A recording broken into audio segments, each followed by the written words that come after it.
Big Billy. Big Billy, yeah, that's a no-go. All right, I'm just gonna keep it short today. I know everybody wants to watch the game and everything, get out of here, make preparations. But we need your focus though for this, hour and a half practice, 90 minutes, that we're here.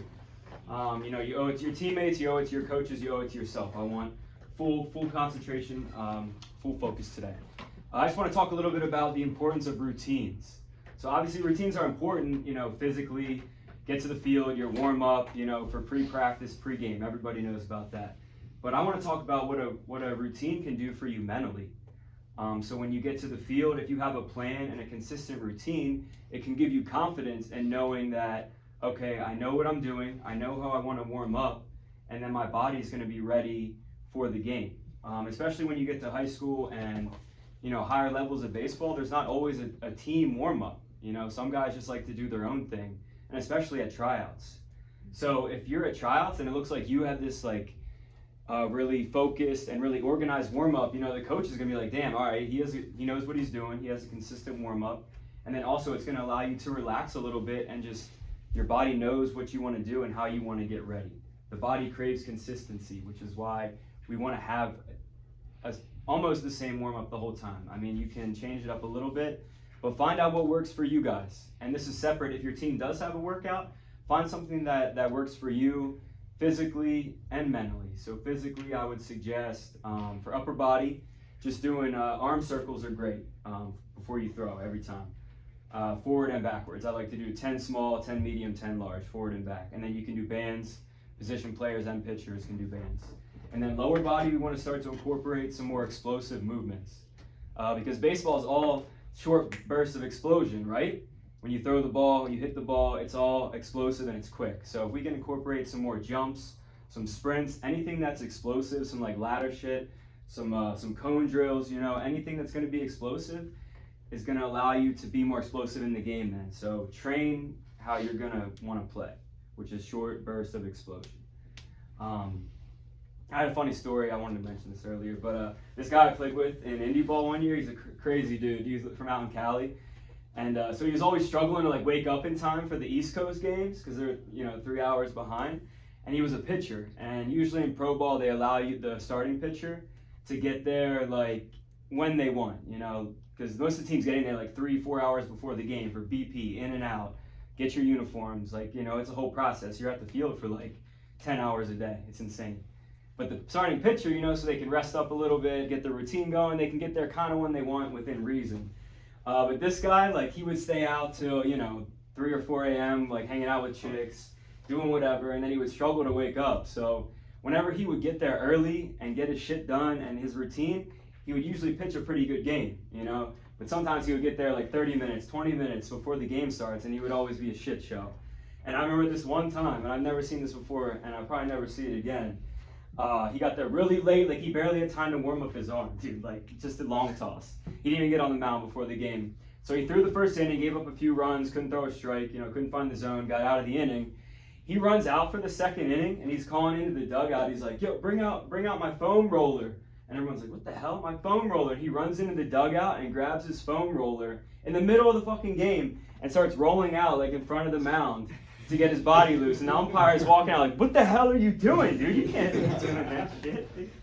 And I swear to God that happened, and I'll probably never see it again, but man, I'll never forget that. So just a little funny story to remember, the importance of this routine, how you want to get there on time, obviously, to have enough time to do what you need to do. So along with the physical side, the mental side of a consistent warm-up, some guys like to listen to music, to get in that zone. Some like to get keyed up, some like to listen to relaxing music, whatever you like, that's great. Some guys like to get off by themselves, maybe just relax, be by yourself, focus up. And then some guys like to, be around other players, shoot the shit, talk, relax, and kind of just vibe with your teammates, which I'm cool with whatever works for you guys, within reason, as long as you are focused. If you like to talk and joke around a little bit, that's fine. Because usually when I go into a game and I'm really trying to be focused, not talking to anyone, trying to do my own thing, I end up stressing myself out, and I don't end up pitching to the best of my ability. But when I go in, I'm more loose, vibing with my teammates, talking to guys, going over the plans for the hitters, and just having fun out there and really enjoying the game, then I tend to pitch a lot better, a lot less stressed, a lot more of a relaxed focus. So whatever works for you guys, find that zone and stick to it. And then the final thing that you can do is a little bit of like we did last time, a visualization or a meditation, even if it's only for like a minute or 2 minutes, and I think that can really be helpful to get you guys into that relaxed focus. So I want to try the hurricane visualization again. The more you do it, the stronger you're going to get at it. I know you guys think it's goofy, but I really think it can be helpful, and it's something that I do every single day. I see myself dominating hitters every single day, throwing 9 pitches, getting out of an inning, just the way I would like it. But for you guys, I think this is a good visualization to start. So go ahead, close your eyes and just take a few normal breaths. Pay attention to your in-breath and then your exhale, nice and easy. And then start to imagine we're going to imagine the chaotic phase first. So, the hurricane is upon us. The rains are coming, the winds are coming, there's big ass waves, people are running, screaming, there's kids getting blown away by the winds, like shit's going haywire. This is the point, you don't have a plan, everything's just going buck wild, everything's going crazy, high winds, boom, boom, boom, and then all of a sudden, the eye of the hurricane rolls in, and you start to find your calm, and you start to find your center, that relaxed focus where you need to be to play to the best of your ability.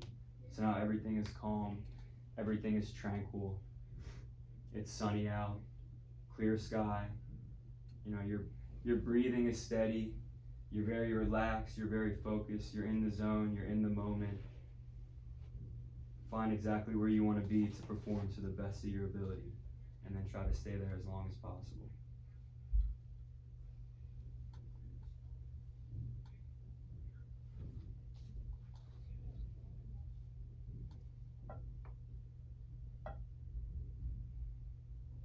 All right, so that's a type of visualization meditation you guys can do before practice, before a game.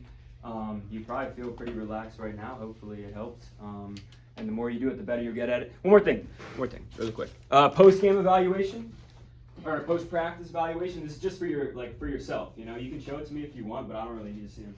Keep passing these around since we're in school. So getting into like a post-game routine, we can talk about that later. But this is something that you can incorporate into that.